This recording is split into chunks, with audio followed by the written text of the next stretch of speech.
अहम मुद्दों पर। नमस्कार, मैं वीरेंद्र कुमार और आप देख रहे हैं भारतीय सरल समाचार जन जन की बुलंद आवाज। आज मुगरा बादशाहपुर जौनपुर जिले के मुगरा बादशाहपुर में स्थित युग होटल पर एक महत्वपूर्ण बैठक की गई है अति बौद्धिक जनों के साथ। और ये आज की बैठक का जो थीम है, जो मोटो है, वो आप सीधा बैनर में देख पा रहे हैं। भारत के राष्ट्रपति, प्रधानमंत्री और मुख्य न्यायाधीश की एक साथ नियमित बैठक के संदर्भ में परिचर्चा। और यह परिचर्चा हरिप्रभा वेलनेस ट्रस्ट के संचालक डॉक्टर सुधाकर दुबे के सौजन्य से हो रहा है। और यह जहाँ तक मेरी जानकारी के अनुसार है कि ये पूरे भारत में इस संदर्भित विषय पर यह पहली चर्चा मुगरा बादशाहपुर जौनपुर जिले की धरती से ये हो रहा है। और आज की यह बैठक, इस महत्वपूर्ण बैठक को हमें कह सकते हैं कि आगे आने वाले समय में बहुत बड़े मंच से, देश के बड़े मंच से यह कार्यक्रम आगाज़ होगा और क्रियान्वित होगा कि देश के जो ज्वलंत मुद्दे हैं, जैसे युवा, छात्र, महिलाएं, बेरोजगार, जो भी लोग हैं, समय समय पर वो प्रोटेस्ट करते हैं। देश के जो ज्वलंत मुद्दे हैं, सरकारें डिस्टर्ब रहती हैं, देश के नागरिक डिस्टर्ब रहते हैं, तो वो ऐसे विशेष ज्वलंत मुद्दे पर, चूँकि संवैधानिक पद नहीं है, संवैधानिक व्यवस्था नहीं है, इसको व्यवहारिकता में लाकर हम बिल लाकर कर सकते हैं। इसी संदर्भ में बैठक हुई है और निश्चित रूप से यह जो आगाज़ हुआ है, इसका कोई महत्वपूर्ण निर्णय पहुँचेगा। हम दिखाएंगे आपको आगे की रिपोर्ट। इस पर जो है एक आम सहमति इन तीनों लोगों की बन पाएगी या फिर टकराव की भी स्थिति आ सकती है। ये हमारे बीच में जो एस पांडे जी हैं, मैं उनसे पूछना चाहूँगा, इस पे आपकी क्या राय है? सही करेंगे डॉक्टर जी। अगर ये तीनों लोग मिल करके एक साथ बैठते हैं, एक साथ मीटिंग करते हैं, प्लान बनाते हैं, देश मजबूती की तरफ हो जाए। अब जैसे इसमें एक सवाल और भी आता है कि हमारे अभी आज की डेट में भारत में, कॉन्स्टिट्यूशन ऑफ इंडिया में ये चीज़ कहीं पर नहीं है कि ऐसा कुछ इस तरीके का प्रोविज़न नहीं बना हुआ है कि ये तीनों प्रमुख एक साथ में नियमित रूप से बैठें। कहीं पर जो है कहीं पर ये नहीं कहा गया है कि उनको बैठना ही बैठना है। तो ऐसे कंडीशन में कभी कभी जैसे अनुच्छेद 74 में इस बात का जिक्र किया गया है कि जो प्रधानमंत्री है, प्रधानमंत्री मुखिया के रूप में मंत्रिमंडल के साथ में, राष्ट्रपति के साथ में जो है वो डिस्कस कर सकते हैं, उनको सुझाव दे सकते हैं और सलाह दे सकते हैं। ऐसे ही अनुच्छेद 78 में इस बात का जिक्र किया गया है कि राष्ट्रपति जो है वो प्रधानमंत्री जी से जो कुछ भी हो रहा है उसके बारे में वो जो है संज्ञान ले सकते हैं, जानकारी ले सकते हैं। लेकिन सीजीआई के बारे में कहीं ऐसा नहीं है कि सीजीआई जो है वो प्रधानमंत्री जी के साथ में बैठ सकते हैं, जबकि कुछ और अनुच्छेदों में इस बात का जिक्र किया गया है कि जो सीजीआई है उनकी नियुक्ति जो है वो राष्ट्रपति करते हैं और सीजीआई और राष्ट्रपति दोनों मिल करके देश भर के दूसरे न्यायाधीशों की जो है नियुक्ति की जाती है। लेकिन अगर भारत के अलावा अगर देखा जाए तो श्रीलंका है, नेपाल है, इजराइल है, ईरान है, ये कुछ ऐसे देश हैं जहां पर कि इस तरीके का एक प्रियम्बल बना हुआ है, जहां पर कि जो है ये तीनों, ये प्रमुख जो है ये मिल करके नियमित रूप से डिस्कशन कर सकते हैं और उसके साथ साथ जो मुद्दे हैं, जो ज्वलंत मुद्दे हैं, उस मुद्दे पर एक समाधान निकाल सकते हैं। और इसी विषय को आगे बढ़ाते हुए मैं क्लियर कर दूंगा। बहुत अच्छा टॉपिक है आपका। देखिए,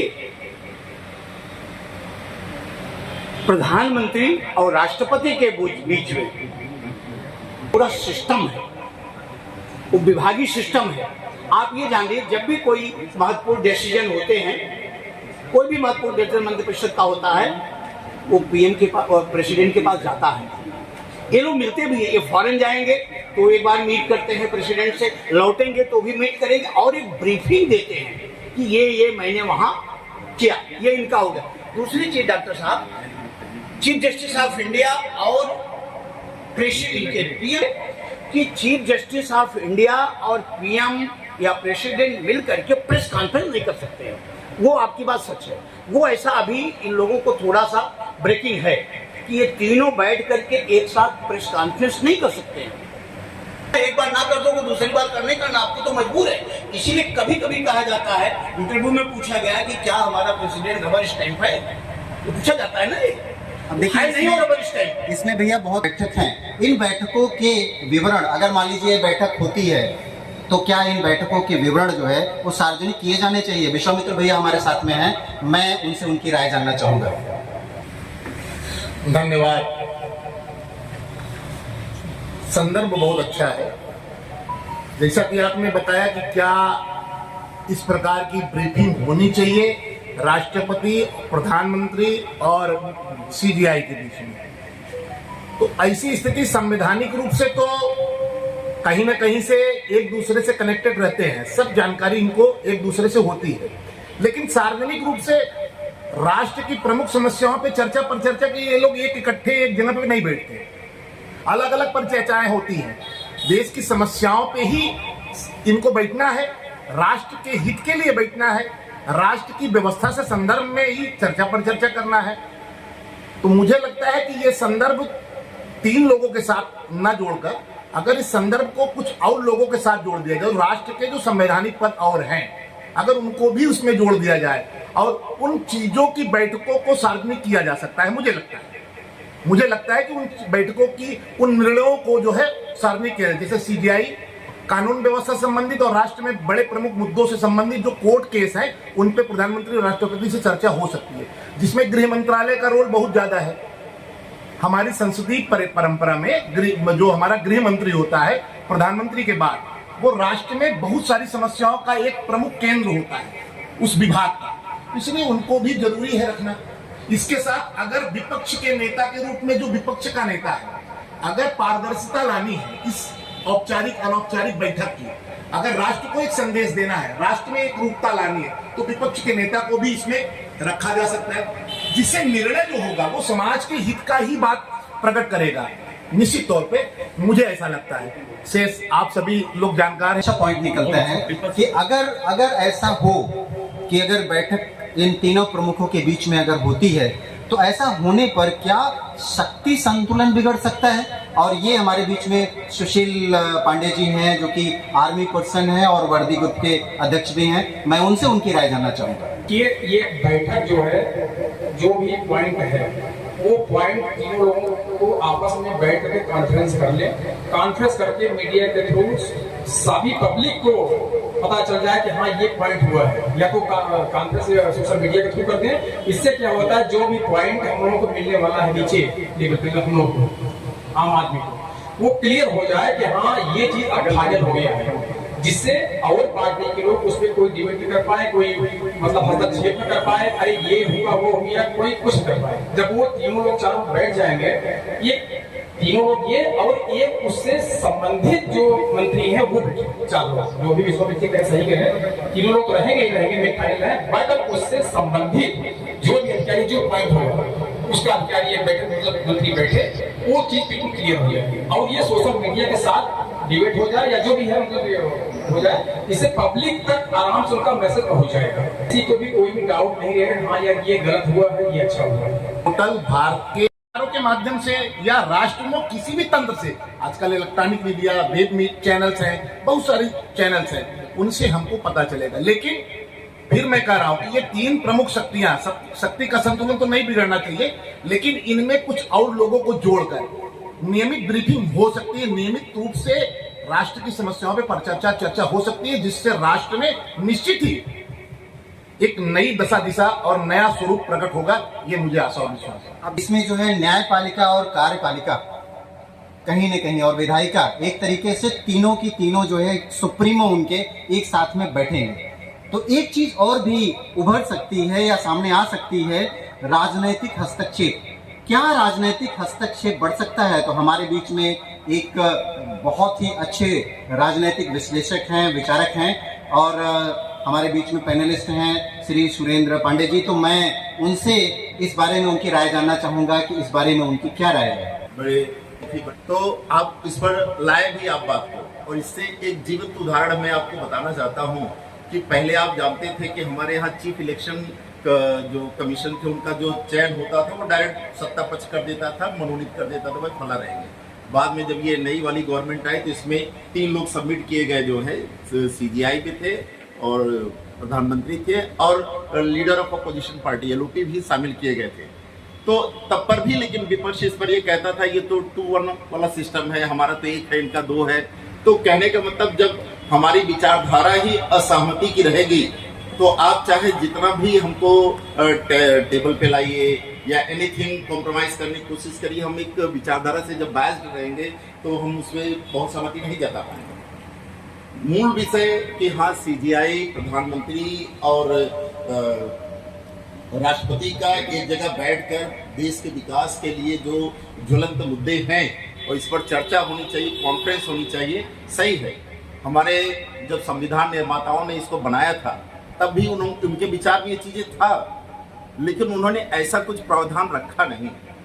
मैं ये आपसे जानना चाहता हूँ आपकी क्या राय है, अगर संवैधानिक परिषद या कोई समिति बना करके इन तीनों सुप्रीमों को एक साथ एक टेबल पर एक डिस्कशन के लिए अगर लाया जाए तो क्या ये आपको लगता है कि व्यवहारिक रूप और न्यायिक रूप से ये सही है? बहुत बहुत धन्यवाद अफसर। आज का जो मुख्य मुद्दा है वो हरिप्रभा वेलनेस ट्रस्ट के द्वारा आज यहाँ कार्यक्रम आयोजित है और इस कार्यक्रम में जो भी अति बौद्धिक लोग यहाँ उपस्थित हैं, मैं सभी के नाम लोगों से मिल जाएगा, काफी देर चर्चा हो रही है। मैं सभी आदरणीय महान भावों का हृदय से धन्यवाद ज्ञापित करता हूँ। इस महत्वपूर्ण विषय पर आप सभी ने अपना महत्वपूर्ण समय और महत्वपूर्ण विचार प्रस्तुत किया। ओवरऑल मुझे जो समझ में आया कि मुद्दा है क्या ज्वलंत मुद्दे पर या किसी महत्वपूर्ण विषय पर, देश की समस्या पर राष्ट्र के हित में ये राष्ट्रपति, प्रधानमंत्री और मुख्य न्यायाधीश एक साथ बैठकर फैसला या विचार विमर्श करके मतलब महत्वपूर्ण फैसले पर आ सकते हैं। ये बहुत गंभीर विषय है क्योंकि यह संवैधानिक रूप से बिल्कुल नहीं है। अगर ऐसा होता तो आज यह बैठक की जरूरत नहीं पड़ती। और मेरी जानकारी में इस संदर्भ में, इस संबंधित विषय में यह भारत में जौनपुर जिले के मोगरा बादशाहपुर में आज युग होटल में यह पहली बैठक हो रही है। मेरे जानकारी में नहीं है कभी इस विषय पर कभी संदर्भित चर्चा हुई होगी। तो इसके लिए मैं आयोजित कार्यक्रम जो पैनल है या उपस्थित जो अतिथि है, मैं सभी को कोटि कोटि हृदय से धन्यवाद ज्ञापित करता हूँ। और फिर मैं अपनी बात करता हूँ। बिल्कुल यह व्यवहारिकता मतलब देश हित में, क्योंकि जब देश हित की बात आती है, राष्ट्र हित की बात आती है तो निश्चित रूप से सभी के विचार एक होने चाहिए, होता भी है। तो ऐसे में इसको बिल लाकर एक बैठक करके संसद में एक बिल लाकर पहले इसको प्रस्तावित करना होगा और बिल को पास करना होगा ताकि कभी ऐसी व्यवस्था पर अगर व्यवहारिकता में हो तो प्रश्न न उठे, क्योंकि यह बड़ा विषय है। इसमें आरोप प्रत्यारोप मतलब किसी के ऊपर लग सकता है, सीजीआई ऊपर, प्राइम मिनिस्टर पर या राष्ट्रपति पर। इसलिए यह बिल में लाना अति आवश्यक है ताकि संवैधानिक हो सके।